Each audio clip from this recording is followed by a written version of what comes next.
Looking into the bizarre death of a young woman from Vancouver. Elisa Lam's body was found in a water tank on a hotel roof yesterday. The 21-year-old had been missing since the end of January. What if I told you a young woman vanished inside a busy hotel, only to be found weeks later in a place no one should have been able to reach? A case where the evidence exists, but none of it seems to fit.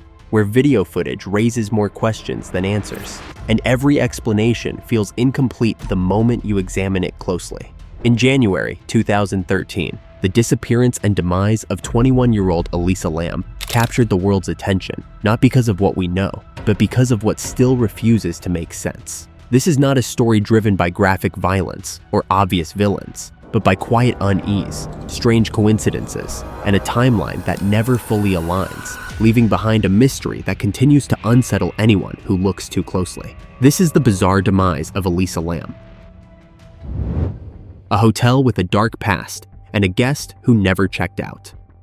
On January 26, 2013, Elisa Lam arrived in downtown Los Angeles during a solo trip across the United States and checked into a hotel known at the time as the Stay on Main, formerly, and far more infamously, known as the Cecil Hotel. The building carried a long and unsettling history, one marked by crime, tragedy, and despair. Yet, Elisa likely arrived unaware of its reputation, seeing it simply as an affordable place to stay while she explored the city. Described by her family as intelligent, creative, and curious, Elisa documented her travels online, openly sharing her thoughts, her struggles, and her hopes, including her experience living with bipolar disorder and the medication she took to manage it. Despite these challenges, she was independent, excited about her journey, and determined to experience the world on her own terms. At first, nothing about her stay appeared unusual, but within days, subtle warning signs began to surface. Elisa was initially placed in a shared hostel-style room, yet her roommates soon complained to hotel management about behavior they found disturbing,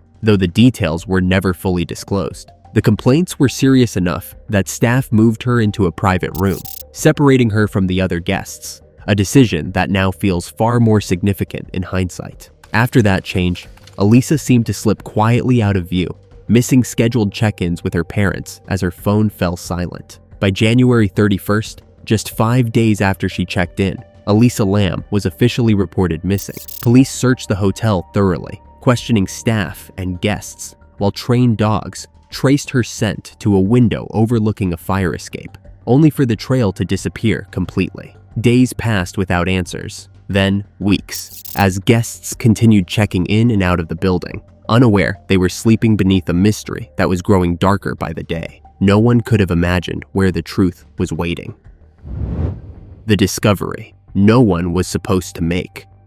On February 19, 2013, 18 days after Elisa was last seen, the first signs of the truth emerged in the most unexpected way, through complaints from hotel guests about low water pressure. Some noticed the water appeared dark before clearing, while others mentioned an odd taste, concerns many dismissed as normal for an aging building in Los Angeles. Eventually, hotel maintenance was notified, and a worker was sent to the rooftop to inspect the water tanks that supplied the entire building. What he discovered would shock investigators, guests, and the world. Inside one of the rooftop water tanks, Elisa Lam's body was found floating in the water, unclothed and unseen for nearly 3 weeks. The horror deepened as guests realized they had unknowingly been using the same water for drinking, bathing, and brushing their teeth during that time. News spread rapidly, and with it came disbelief, fear, and a wave of unanswered questions that only grew more troubling the closer investigators looked.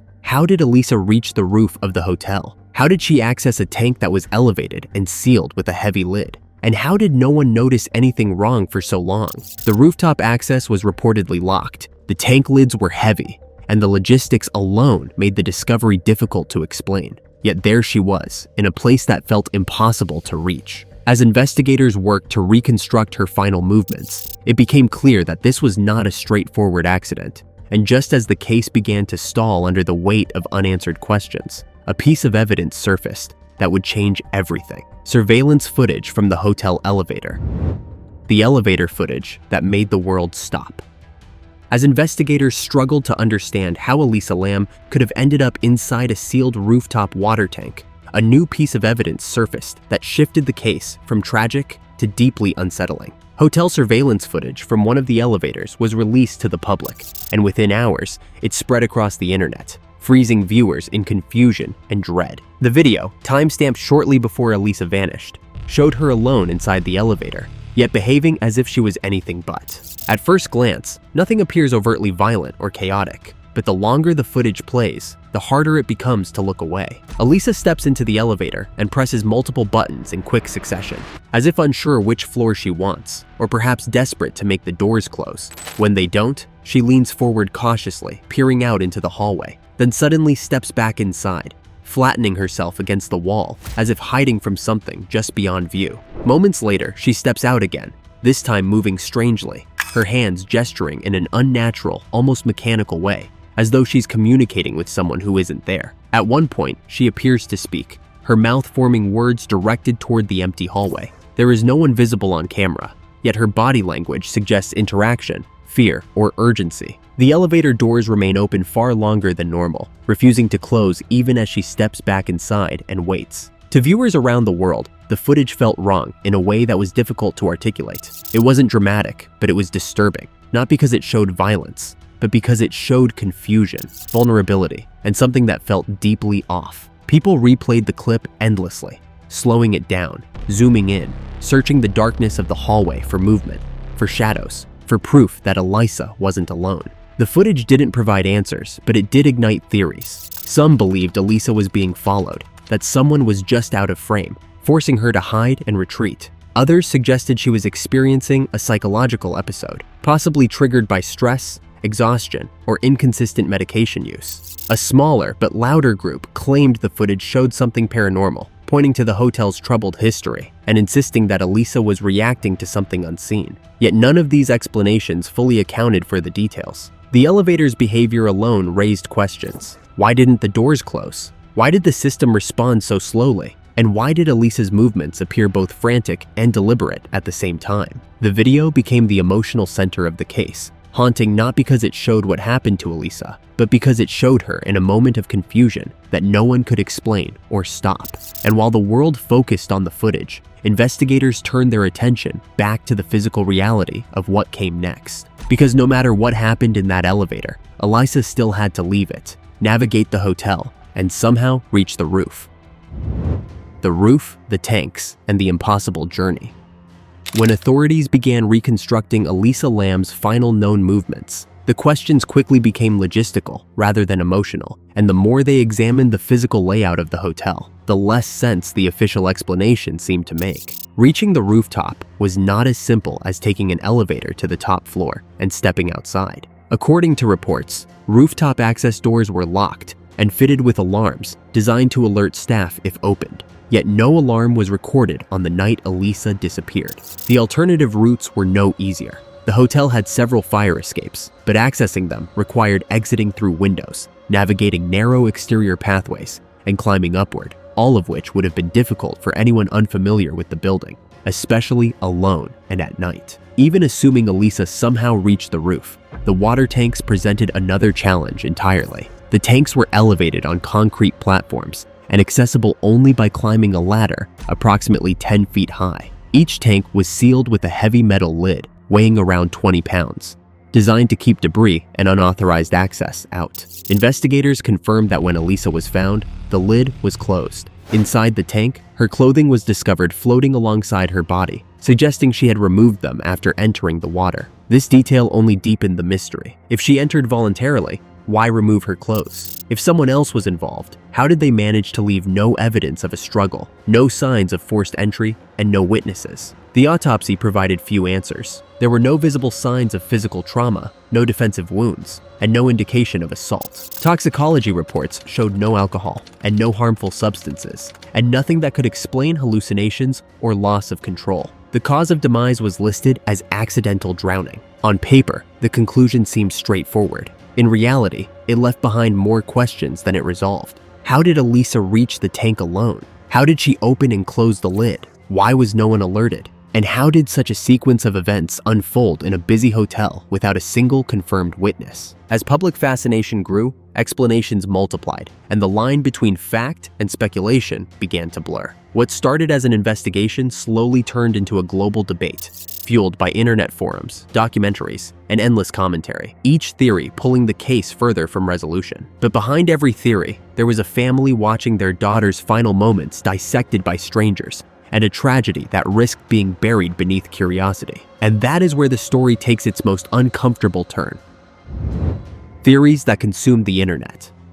As official explanations stalled and unanswered questions piled up, the internet stepped in to fill the silence. And what followed was not clarity, but chaos. The elevator footage became a digital obsession, replayed millions of times across forums, social media platforms, and video analyses, with strangers dissecting every frame in search of meaning. Each pause, each gesture, each moment where Elisa glanced into the hallway was treated like a puzzle piece that, when examined closely enough, would finally reveal the truth. One of the earliest and most widely discussed theories focused on Elisa's mental health. She had been diagnosed with bipolar disorder and was prescribed several medications to manage her condition, and some experts suggested that inconsistent use or sudden changes in dosage could potentially lead to disorientation, paranoia, or erratic behavior. From this perspective, the elevator footage was not evidence of pursuit or danger, but a glimpse into a psychological episode unfolding in real time.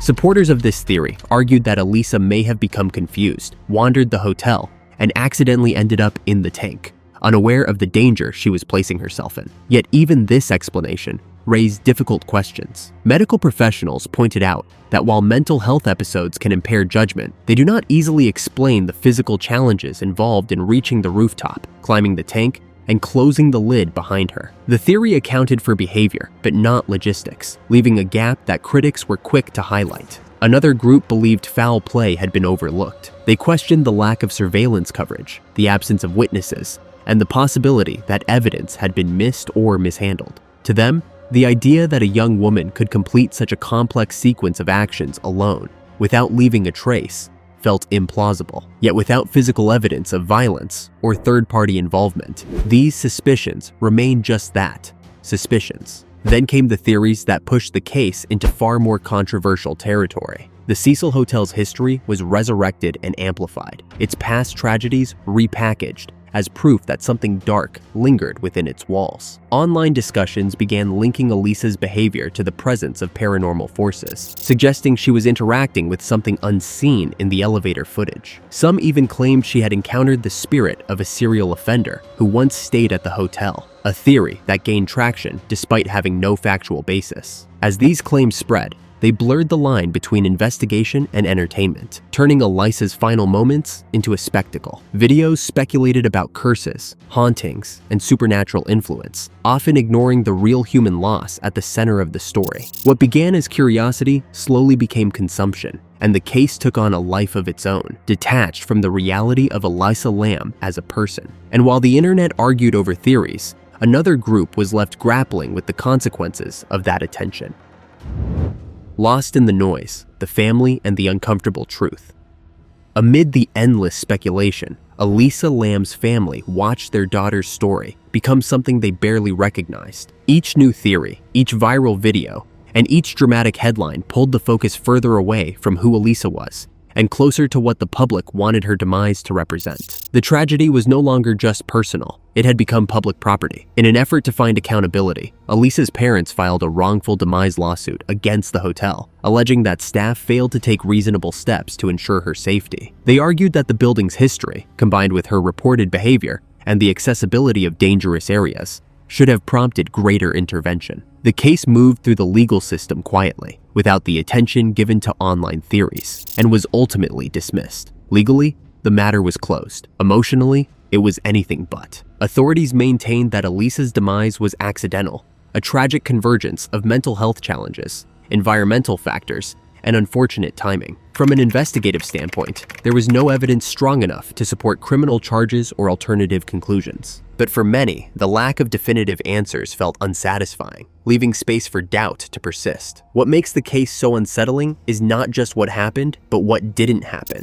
No clear warning, no obvious villain, no moment where everything falls into place. Instead, there is only a series of strange events that never quite align, creating a story that resists resolution. And perhaps that is the hardest truth to accept. Not every mystery ends with clarity. Some end with uncertainty, forcing us to confront the limits of what we can explain and the discomfort of not knowing. As time passed, the fascination surrounding Elisa Lam's demise began to fade, replaced by newer mysteries and darker stories. But the questions never fully disappeared, lingering in the background, waiting to resurface whenever someone presses play on that elevator footage once again. Because as long as the footage exists and the tank remains sealed in memory, one question continues to echo. Was this truly just an accident? Or is there something about this case we still don't understand?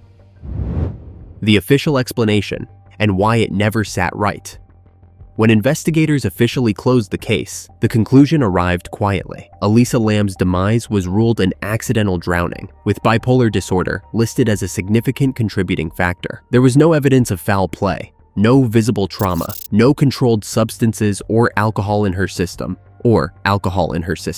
and no proof that anyone else was involved. From an investigative standpoint, the case was considered resolved, but resolution did not bring relief. For many who followed the story, the explanation felt technically sound, but emotionally incomplete. Authorities suggested Elisa may have experienced a psychological episode that led to confusion, disorientation, and impulsive behavior, causing her to wander the hotel and eventually climb into the water tank. In such a state, the danger of her actions may not have been fully understood by her. Medical experts agree that severe mental health episodes, especially when combined with travel stress, disrupted sleep, and changes in routine, can significantly alter perception and judgment. Viewed this way, the elevator footage appears less mysterious and more tragic, capturing a moment of internal struggle rather than external threat. Yet, questions persisted. Mental health explanations help make sense of behavior, but they struggle to explain the logistics. How Elisa accessed the roof without triggering alarms remains unclear. Early reports suggested rooftop doors were monitored, though later information indicated some access points may not have been alarmed at all. One of the most damaging moments in the case